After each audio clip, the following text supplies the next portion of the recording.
Welcome to Positivity Picks. There have been so many amazing games that have come out this year, but this month we are selecting our favorite games of 2016. My pick for best game of 2016 is Final Fantasy XV. Square Enix seems to have learned from some of the mistakes of Final Fantasy XIII by starting you off in a large playable map that only continues to get larger as you progress through the main story. There are side quests and places to explore all over, creating so many hours of gameplay content. The combat system allows for many different playstyles and even has a pseudo turn-based mode available for those who enjoy a more strategic approach. There is no perfect game, however, so if I had to say one bad thing about the game, I'd probably have to point to the map being too large, and traversing across it can become a bit annoying. With restrictions on time, I can't go into all the details about this game, and with it being so new, I don't really want to give any story spoilers, but I will say that the main story sucked me in and made me want to keep playing hours and hours after I should have been asleep. The first true Pokemon game for mobile devices, Pokemon Go is an augmented reality game that catches the spirit of Pokemon and puts it in your backyard. The gameplay is simple. Your avatar is connected to your real-world location, and in order to capture Pokemon, you must move to where they are. By placing Pokemon where you would expect to find them, Pokemon Go encourages gamers to leave their house and explore the world. And explore they did. At its peak, Pokemon Go had more users than Twitter, Instagram, and Facebook. Those people would move to congregate around rare Pokemon or the local Pokestop, where for the first time you could see the physical gaming community in your everyday life. The game became a cultural understanding between two people, a safe middle ground to form friendships and bond. By taking the Pokemon story out of the cartridge and into our own world, Pokemon Go became a cultural phenomenon that brought gaming into the spotlight in a positive way and showed the world that everyone still wants to catch them all.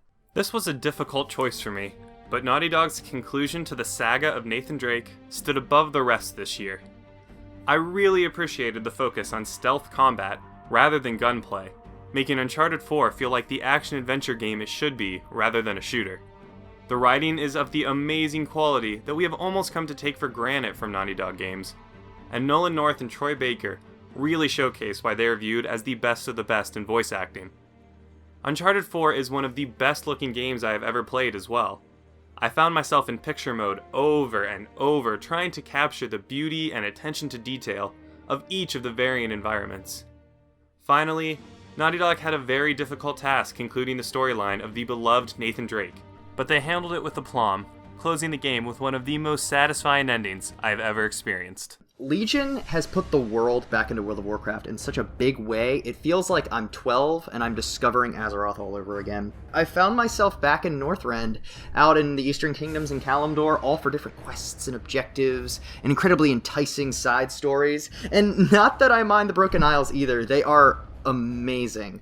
The storylines and characters they've created is some of the best work the Warcraft story team has done since Pandaria. And one of the most important things about a WoW expansion is the enemy you face. And this time we're facing a classic foe, the demonic Burning Legion. They've been around for years, and this time they're back with their favorite cheerleader, Gul'dan, at the helm. Mwah!